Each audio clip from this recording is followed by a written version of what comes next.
Wawa naman yung kalapate. Look, ayan oh.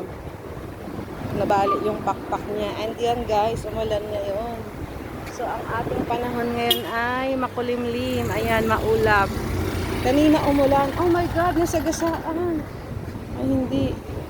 Umalsik yung mga feather niya guys. So traffic po ngayon. Ayun po yung kalapate. Oh, sira po yung isang pakpak niya. Diyan, di tayo ngayon makatawid kasi continuous yung ano niya. Ayan. Guys, makatawid na tayo. Grabe, ang kalimlim ng panahon. Ayan, pinahinto tayo ng isang sasakyan kasi hindi tayo makakatawid kung hindi sila mag-i-stop. Yan.